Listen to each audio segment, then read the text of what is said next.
Hoop Show. We are a member of the Big Sky Podcast Network, and I'm your host for this one, Colby Peterson. On the show today, returning to join our panel, we've got our resident expert, just like we did last night in men's hoops with Sean Lewis. We've got Brooke Minnick. Brooke, how are the holidays for you and the fam? Pretty good. Lazy, but fun. Hung out with my 2-year-old nephew, so kind of wiped me out. Yeah, can't beat that. Hanging with the fam. You know, we drove all the way across the country to hang out with the fam, and so we've been here in Ogden for the last couple of weeks. It's been great. Love it. Missed Ogden. So glad you had a good one, too, with the fam, hanging out with the little nephew. Always good times. So let's talk a little bit about today's show. We're going to be doing a game recap, of course. We're going to kind of try and get through the last couple of weeks because we haven't done a show in a little while because of the holidays. So we're going to recap the Utah Tech game, number 12 Utah, for which Brooke and I were in the Palace. We were there. And we'll talk a little bit about that. And we'll talk about the Northern Colorado game and the Northern Arizona game. Both of those were on the road last week. So if you didn't watch them, always know that you can get those replays on ESPN Plus. So if you have ESPN Plus and you missed a game, you know, perhaps it was on at a weird time, like 2:00 or something, you missed it that way, you can always go back and rewatch. So then we'll take a look forward. Just one opponent this week for the Wildcats. They will be facing regional rival Idaho State. The Stripes, the Wildcats will take the trip up to visit the Stripes in Pocatello. And so we'll talk a little bit about what they're all about in our first matchup of the season. Give you guys a little context. And if you want to hit the road, want to go up to Pocatello on Saturday, do it. Go and boo the Stripes. But before we get into all that, I want to encourage everyone, please subscribe to the show. Apple Podcasts, Spotify, Stitcher. Feel free to rate us on any of those platforms. And tell your friends, like, hey, there are these people. They talk about Weber State every single week. They talk about hoops. They talk about football. They talk about softball. They even talk about volleyball, which is one of my favorite shows. So tell the good people. Let everyone know about the good news that is Weber State Weekly. We're also on social media. You can go on Facebook, Instagram, Twitter, and talk to us there. If you got an idea, I want to try and, take some of those ideas, incorporate them into the show. So if you got them, send them our way, man. You can also, if you're watching these live on social media, you can hit us up in the comments. Ask your questions in the chat. We love to have those things, man. Let's get a dialogue going. Love to chat with the fans. And then, of course, there's Patreon. You go to patreon.com/Weber State Weekly. I'm trying to cook up something really quickly before we leave town and go back to Nashville. But I had an idea, and I wanted to give our patrons the, how do I say it? The first opportunity to take advantage. So if you're a patron, I got something that I'm working on. Hopefully I can get done before I go to Nashville. If I don't, I'll just end up mailing it to you. But I got something for you, and I think you're going to like it. And then later we'll end up just, selling them. But you get them first, and you get them free because you've been a supporter of Weber State Weekly for so long. So thank you to our loyal patrons. Go to patreon.com/Weber State Weekly and become a patron if you want to find out what I'm on about. But anyway, all that's done. So, Brooke, let's talk a little hoops now. Like we said, it's been a couple of weeks, and we haven't had the chance to talk, really. We did get to hang out together at the Utah game. Sat on the floor. How was that? Yeah, that was awesome. Kind of weird because I'm used to sitting up a little higher, but it was awesome. Right.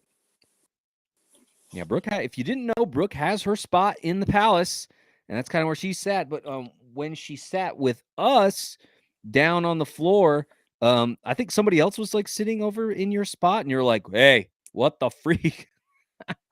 Yeah.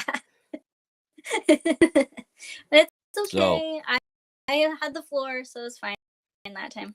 we were doing pretty good on the floor. Got to see the action, got to see the number 12 Utes up close and personal. Wildcats hung with them for a little bit, but like we talked about in our last hoops show, women's hoops show, they were an offensive dynamo, and that's exactly what we saw. The Wildcats had a hard time keeping up. Plus turnovers were a huge factor in that game. I think Wildcats ended up with 31. But let's talk a little bit about the last couple of weeks. So, Brooke, I wanted to ask you first. I mean, Wildcats are currently kind of staring down the barrel of a 6-game losing streak. They have not been able to find a win since the Seattle game a few weeks ago. And they've had a tough stretch of games, losing to Tarleton State, losing to Utah Tech, losing now to Utah, which is a tough game, and now easing their way into conference play, losing to Northern Colorado and Northern Arizona. So they will be on the road this weekend to take on a defensively stingy Idaho State team in Pocatello.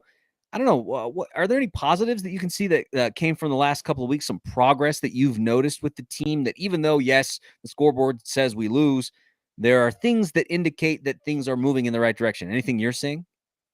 I think with Jaden and scores as usual, and then they just continue to produce, even if the rest of the team not slacking a little bit, kind of. Okay. She scored in double digits again for, I think that was her 47th time, and then I believe she did it again against NAU. In that game, she also, I read, had a career high 4 blocks, and then she also in both games finished a little closer to 1,000 points, which I read would be later to do that. So I think, and then with NAU points and got to the free throw line for 19 free throws. So I think that's they kind of matched with NAU on 18. They had 18. We had 18 and they had 23, which is not this. I think we had turnovers, which seems a little higher than usual. They did have 20 in that category. They were a little more even, thankfully, but that's just a few. I hope to see a few other players scoring a little more. I mean, see that Emma Torbert only had 1 point against Northern Colorado. Laura, a few players had 2. So hopefully, but for sure, Jaden and Darren have been the bright spots for the team so far. Yeah, I was going to say, actually, Emma Torbert in that Northern Arizona game, she had a great game. She scored, I think she hit the first bucket of the game. She hit a 3, which was kind of nice because Northern Arizona came out in this 2-3 set. They knew that the Wildcats did not shoot the 3 often or particularly well. It's not necessarily a strength. The Wildcats are a team, like we talked about last season, that like to play inside out. And so they're setting up in a 2-3 zone to start the game. And they stuck to that for a good portion of the game. But right out of the gate, Emma Torbert comes out, knocks down a 3, and sort of like, hey, you got to respect it. And so they didn't necessarily break that, but at the same time, they did a great they did a great job, I felt, of saying, okay, well, you're going to have to come out and guard us a little bit, which was great. And so Emma Torbert walks away from that game with 13 points, 3 rebounds, but she made a lot of really, I think, clutch buckets and in really nice in key times that impacted the game in a way that continued to put pressure on Northern Arizona, because there's a point in the game from about the second quarter on where the Wildcats are kind of hanging close to Northern Arizona. They're down, 5-6 points at a given time, and those key buckets continuing to come in. And so because of that, Wildcats hanging around, Emma Torbert, a big part of that, I felt. But I think she's still kind of working her way up. And so I think she's trending in the right direction, scored in double digits, which I like to see. But, on top of that, like you said, bright spot, Munka had 28 points in that Northern Arizona game. She was 16 of 19 from the free throw line. I mean, and keep in mind that she was in foul trouble for a good portion of that game. She only played 26 minutes because of foul trouble in that one. And so it was just like, man, she put 28 up in spite of only playing 26 minutes. Like, she had, more than a point for every minute she played. Love to see that. Great performance by Munka. That's awesome. Yeah. So couple of bright spots there, like you said, some trending in the right direction. It feels like the offense is maybe settling in now. Seems like Kyla Sane is the starting point guard as we move forward, and then folks are kind of settling into their roles coming in off the bench. I think that's another positive that we can take. But who do you feel has improved the most in spite of what, the scoreboard says and what the stats say, based on your eye and, what you've seen thus far, Brooke, this season? Who do you think has improved from, say, the beginning, from the very first game of the season now to the beginning of conference play and this last game against Northern Arizona on Saturday? I think LT kind of stands out a little bit. She to deal with her playing time. It seems like her playing time has increased. She's taking more shots, even if they're not going in, but she is hitting some of them. She ended up with 11 points at NA. No, Kai and Emery aren't scoring too much. Them get in there, especially Kai, kind of leading the charge a little bit. Running. I hope to see her score some more. She's had some good drives in other games. I like how Kai plays, and I like watching her kind of dribble around. Same with I can't think of which game it is. They're all kind of blending together. It was either Utah Tech or Utah, and just kind of kind of dribble around and not panicking, I guess. Actually kind of on the with full court press, she was kind of dribbling out of it, which helps because they like to panic with that. But I think a little more, and it could be a lot. I'm noticing them in the games more than in the past. Yeah, it's a good point because, like you said, there has been a lot of press, especially in that Utah game, man. Like, they pressed pretty much from the start. They knew, and that's why there were 31 turnovers, right? Because Utah was very much forward. They pressed a lot. They were very active defensively, and that created a lot of opportunities then to create turnovers. But it seems like teams are keying in on that, and so it's like fine. And it feels like watching this Northern Arizona game, the most recent game, feels like they're getting better. The Wildcats did not turn the ball over as much, and same thing. Northern Arizona pressed for a good portion of that game. Wildcats turned the ball over 17 times, but it didn't feel like many of those were turnovers in the backcourt, right? They're offensive fouls, losing the handle, that kind of stuff. Like, the Wildcats had already crossed, the halfway line. They crossed midcourt, and they're just trying to run the offense, and, things happen. There was a number of travel calls, whatever, but it didn't seem like the press worked as well for Northern Arizona as it did for Utah, the game that we saw on Tuesday the 20th. And so I think that that's an improvement that we can see. It's like, okay, that's something we like moving forward, that they're getting more comfortable. They're getting better at breaking that press.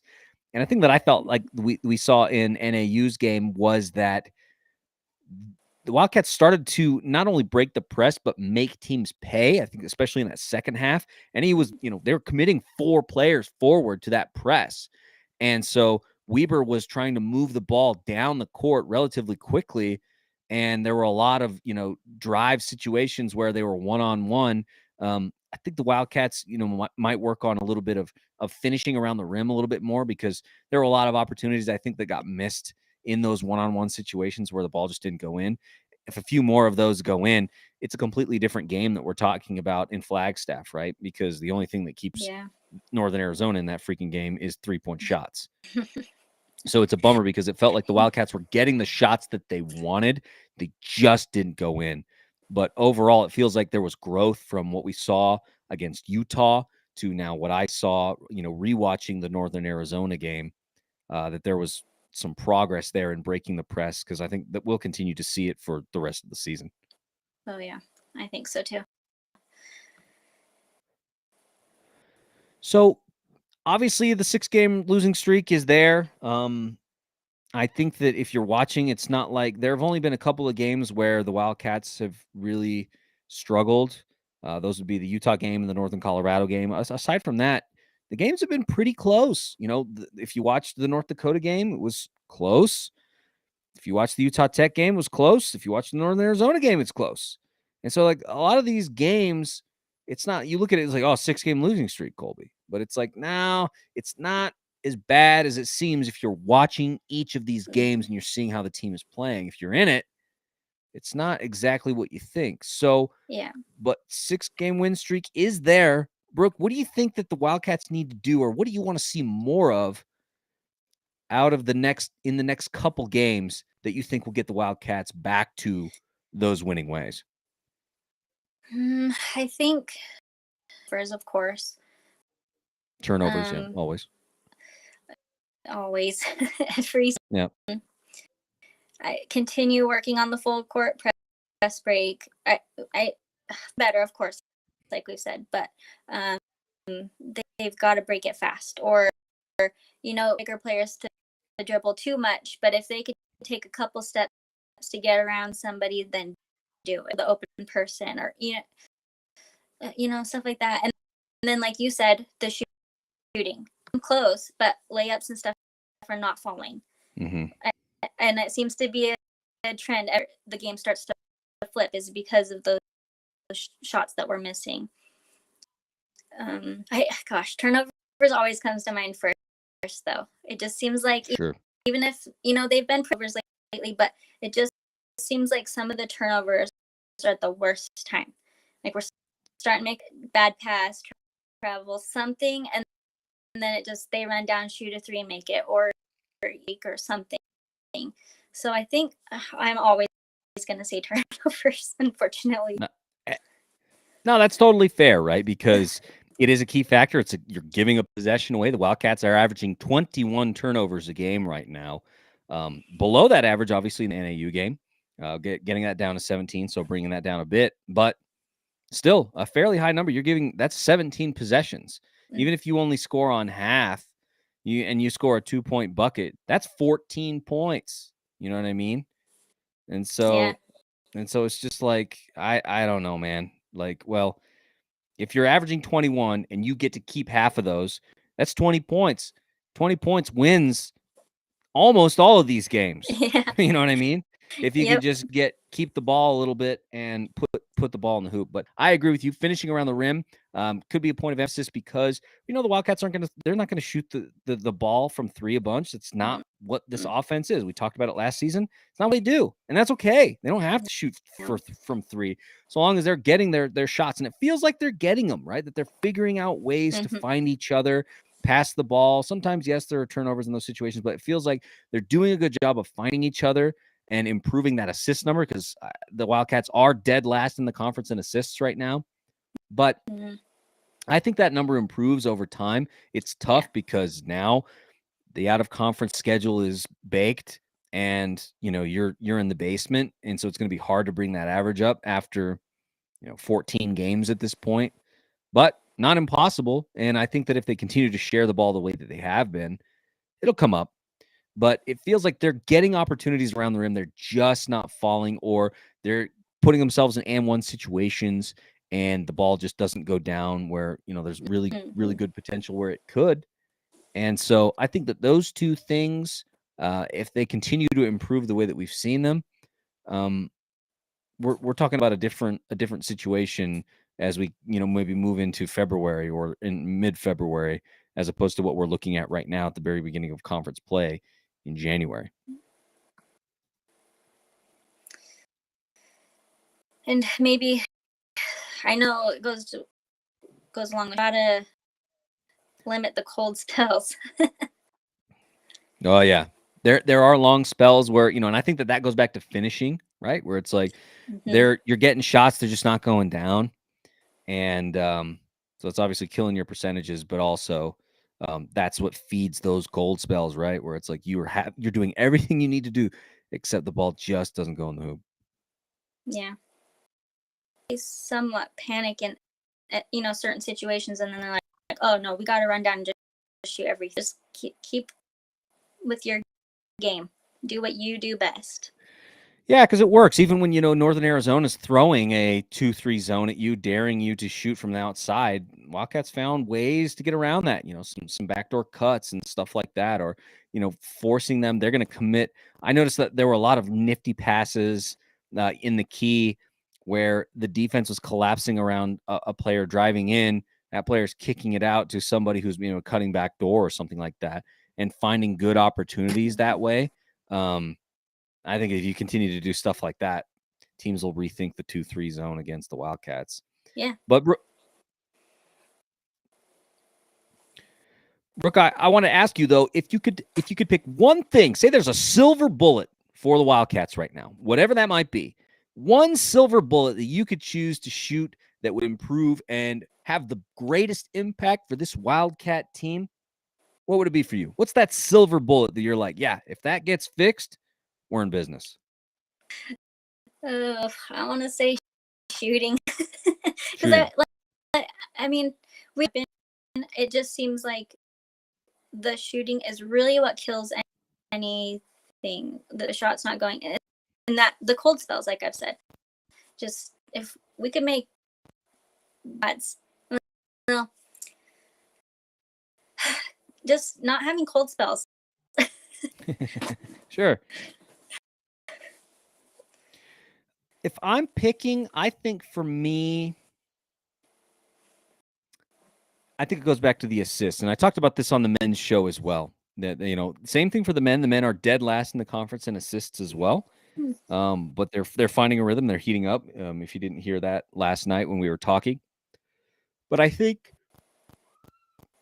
for me, if they're sharing the ball better, that will open up the offense that they already run. I'm not, it's not like I'm asking them, we need to shoot the three better. It's like, no. That's not the thing that we're looking for. What we do like, though, is the way that you share the ball around in the interior, create opportunities for each other for easy baskets, and just play to your strengths. Because I think that the Wildcats have size in the post over a lot of these teams. They can't deal with the strength of Emma Torbert when she's in the post. They just, and I feel like she's getting a lot better about, finding ways around, or, Munka, Darren Hickok is finding ways to, creatively get her shot up. And so it feels like if the assisting improves, if I'm picking the one thing, sharing the ball a little bit better is going to yield huge dividends for this Wildcat offense and get them where they need to be. And it also, back to what you were talking about, Brooke, brings the turnover margin down, because it's like, okay, we're sharing the ball. We're not making those kinds of mistakes. We're doing it in a way that is helpful and results in points and higher percentage shots. I think that's, for me, that's what I would choose for the magic bullet, the silver bullet for this Wildcat squad to start to stack dubs and, make a march to Boise.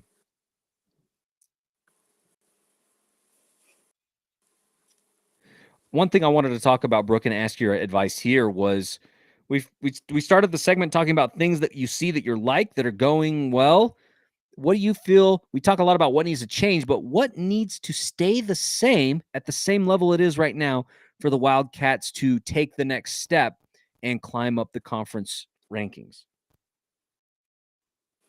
I think continuing to feed Jaden and Darren. They've these players, and they've got to continue to lead the charge, I think, and hope that we can get a few other people. I think getting it into Jaden and Darren help making their shots. No, it's a fair one. I mean, both of those players, both Munka and Jay Double were in the top 10 in scoring in the conference last season. And so it's completely understandable. It's like, hey, listen, that's something that has to continue if we want to see the success that we saw last year, plus take the next step and, maybe not just win a first round game, but win a second round game and find our way maybe into the semifinal or something like that. Make that incremental progress and march to a conference championship, which, by the way, the Wildcats have not won a conference championship in nearly 20 years on the women's side. I think for me, the two things need to continue to stay at the level they are right now. Free throw shooting. The Wildcats are a good free throw shooting team. They are. They're shooting 74%, which is fourth best in the conference. I think that's got to continue. I think they're doing a really great job. I also think that rebounding has to continue at the level it is. The Wildcats are also fourth best in the conference at combined team rebounds. They do a fairly good job with the defensive rebounding, boxing out. And like I said earlier, I think it's the size in the post that really helps with that aspect. Offensive rebounding could use some work, though. Wildcats are currently eighth in the conference, averaging 9.60 rebounds a game. That has to at least stay at that level, I think, but maybe improve just slightly. But that's just that's the kind of thing that will counteract those turnovers, right? Yeah. Where it's like going to give the team extra possessions, and counteract those instances where they might give them away. I think that if the Wildcats can do that, oh man, if those can stay at that same level, plus the things that we've talked about improve, like they'll be well on their way. Yeah. So, Brooke, any parting thoughts on the last couple of weeks of women's hoops for the Wildcats before we move on to preview the Idaho State game coming up on Saturday? No. All right. We'll leave it there. Not all good. It's all progress. The out-of-conference schedule, it's baked. It is what it is. Moving on to the conference schedule, and we'll see what happens in Boise. Well, let's turn our attention now to what's going on against the Stripes on Saturday. Wildcats will take the trip up, like I said, to Pocatello. That game will be at 2 p.m. Mountain Standard Time in Pocatello. So honestly, if you were really looking for an opportunity, you could drive to Pocatello, go to the game, drive back to Ogden, go to the game. You could go to both games same day. I mean, if I happened to be in Utah, I would probably do that because I want to go boo the Stripes. I got no problem with that. I mean, you guys, I don't know if you guys know this, and maybe I said this on another show, I'm going to print a T-shirt that says, "We don't lose to the Stripes." We don't lose to the Stripes. So, but let's talk a little bit about who the Stripes are and kind of what the Wildcats can expect when they take the trip up to Pocatello on Saturday. First thing that stuck out to me, Brooke, and I want to get your opinion here. The Stripes boast the best defense in the conference. They hold opponents to just 54.6 points a game. It's pretty stingy. So how do you think the Wildcats can break through to keep it competitive? Because there have been offensive woes, but at the same time, they held pretty close with Northern Arizona. They put up 68 points on Saturday. What do you think the secret is to breaking through against the Stripes? Because if you do, you got a really good chance of beating them because they don't have a great offense either. Well, kind of like what we've already talked about. Take good shots, rebound, try to get as many as possible.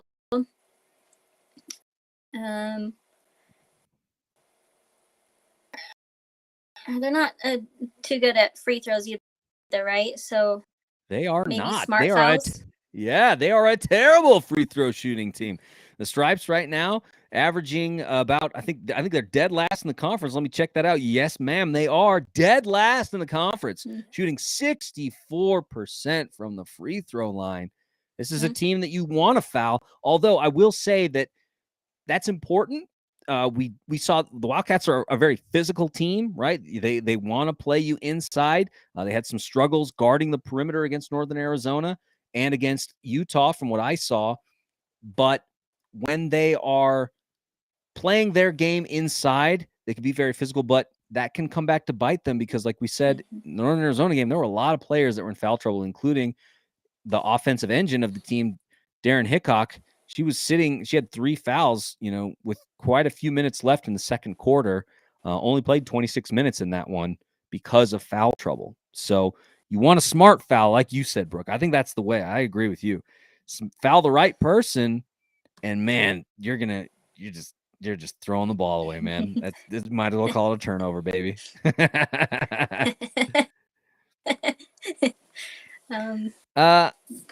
Idaho State, though, second in the conference in rebounding, which a lot of those come in the forms of offensive rebounds. Now, the Wildcats are third in the conference in defensive rebounds. So, in your view, Brooke, who do you think kind of wins out here? Because we have a strength versus a strength for the Wildcats, and maybe a key to breaking up what Idaho State does. How do you think the Wildcats can make sure that the ball finds their way to them, not into the hands of the Stripes? Make sure they're boxing out. Basketball 101. Seems like sometimes we forget to do that a little bit, but I think that's the biggest key is boxing them, get the rebound. And with that being our strength, I think our players, Jaden, Emma, get in there and take some of those away. So get rid, just so they don't get their second chances. Yeah, I mean, like you said, basics of things like that, like boxing out, of course. But I also think that there could be some strategy with committing a few more players forward. You know, the Wildcats have two players in the top 10 in rebounds in the conference right now, in Jaden Matthews, who's fourth in the conference, but also Vicky Para, who is 10th in the conference in rebounding. Darren Hickok not far behind at 12th in rebounding. And so I think that if the Wildcats commit a few more folks forward to getting themselves or getting someone in a position to pull down some of those rebounds, that probably makes a bigger difference in taking away those offensive rebound opportunities against the Stripes. And if you do that, we already talked about how slow their offense is. They don't put a lot of points up, and you're taking away those extra possessions by committing three players forward who are already top 15 in the conference at pulling rebounds down. Could bode well for the Wildcats and create opportunities for them, because I think that size plays an advantage for them as well. The Wildcats are stronger in the post than I think a lot of teams in the conference. And so, yeah, I think that if they commit a few more players forward, not focus so much on pace and pushing the ball forward up the floor, could yield some pretty good results for the Wildcats in Pocatello on Saturday. Yeah, and I don't feel is too fast. It seemed like Utah in the Utah game around all over the place, and that's just not Weber. And I think if they're playing their game with the style they want to play, the pace they want to play, I think it'll. So, like you said, playing a little bit slower pace. Don't push it too much. Play the pace that you're normal and comfortable at playing, and you'll find good things are happening for you, but also giving you those opportunities to commit the players to securing rebounds, taking away offensive possessions from the Stripes, and then capitalizing yourself down on the other side of the floor. Yeah. We've already talked about the fact that the Idaho State Bengals are a bad free throw shooting team. But I wanted to point out that this last thing, before we wrap up talking about rebounds specifically. So the person I think that's going to cause the most problems for the Wildcat offense is sophomore forward Laura Bello. She's third in the conference in rebounds and fifth in blocks. So she's kind of their presence on the interior, which is where the Wildcats like to play. They don't shoot a lot of threes, like we said. They like to play inside, and Bello likes to hang out inside. She likes to pull down rebounds. She likes to block shots. So if you're Coach V going into this one, knowing that Laura Bello is going to be there, she's going to start, she's going to play a role, how do you minimize her effect on the game going into this? And yes, she's going to be a presence, but how do you take away that strength from the Bengals if you're Coach V and you're sort of game planning for them on Saturday?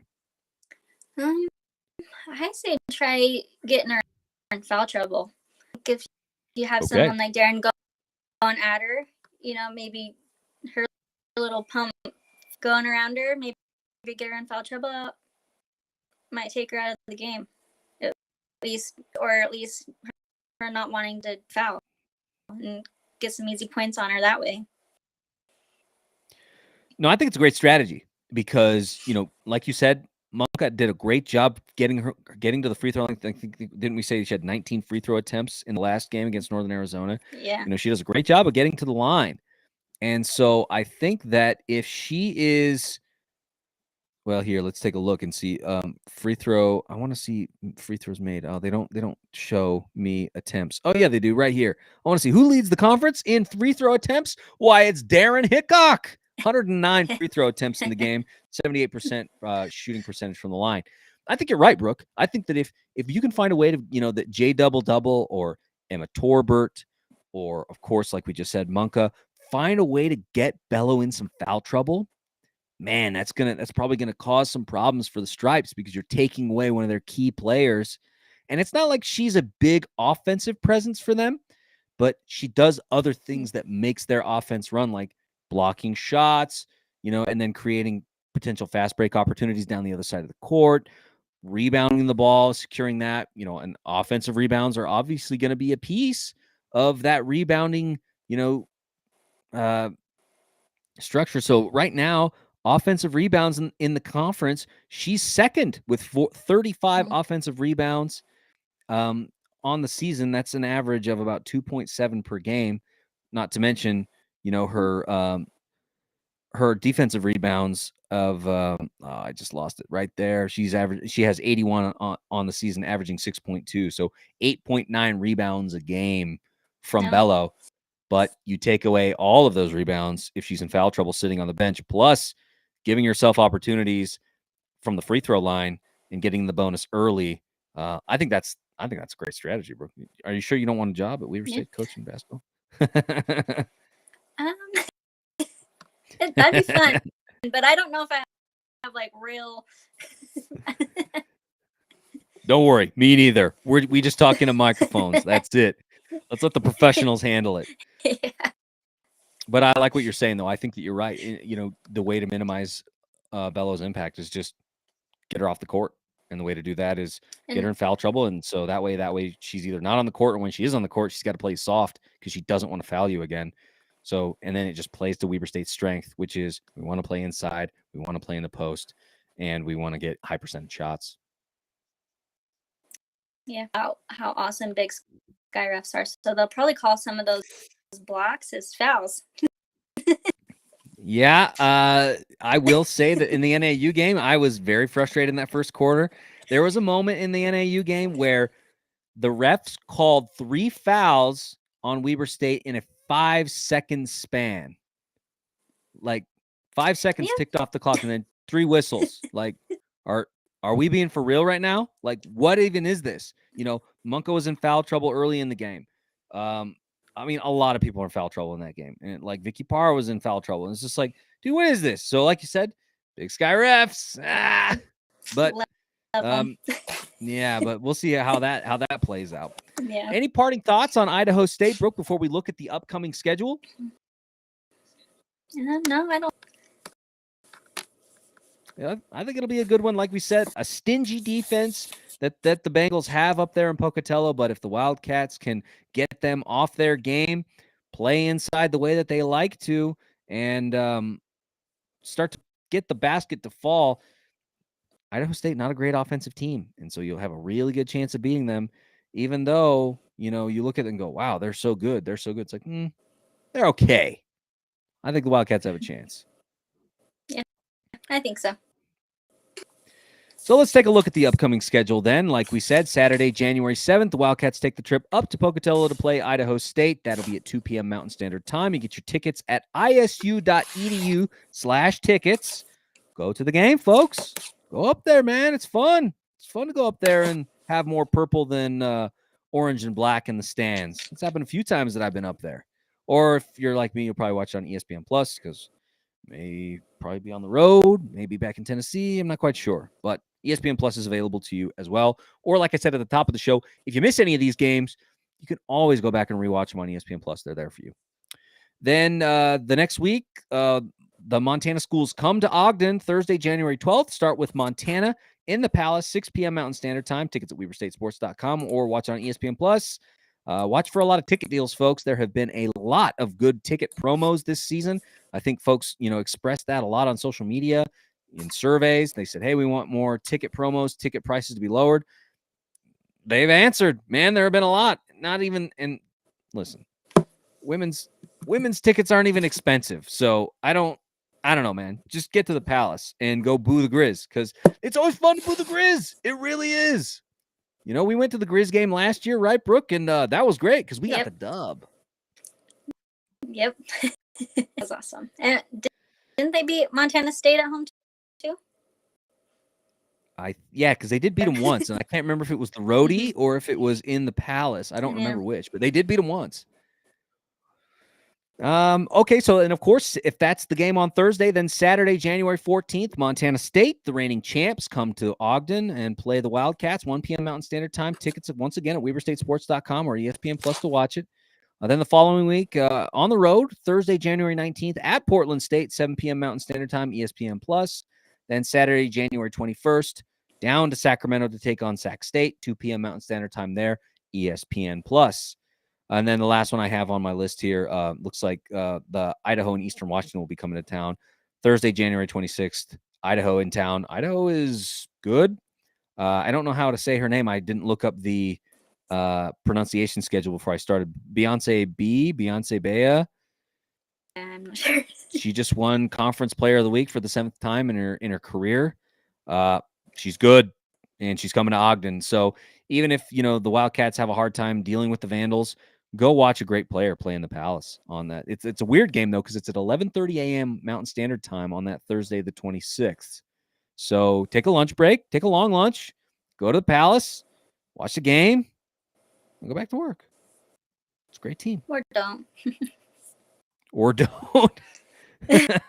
Listen, if I was in Ogden or for that one, I'd go because, like I said, I want to see this lady play. Beyonce Bea, however we say her name. Got to check the pronunciation guide on that. She's great. She's going to win Conference Player of the Year. I have no doubt. I'm convinced. I hope you don't mean I didn't mean don't go to that game. No. After that. But yeah, it should be a good one. And so the Vandals will be in town. Go check them out. Get some popcorn and go to the Palace. We'll wrap up the show. WeberStateWeekly@gmail.com if you want to email us. Facebook, Instagram, Twitter, like we said at the top. Patreon.com/WeberStateWeekly if you want to become a patron and get in on my sticker action. I just revealed what I'm going to be doing. It's a sticker, and it's going to be really cool and unique, and people are going to really love it when they see it on your car. So become a patron, you'll get one first. And then the blog, WeberStateWeekly.com. Brooke, want to thank you so much for taking some time to chat women's hoops with me. We'll be back next week at our regularly scheduled time, Tuesday at 8 p.m. If you want to watch it live on social media or just catch it in your feed the next day, well, that works too. But we'll wrap it up like we always do, man. Weber State. Great. Great. Go Wild.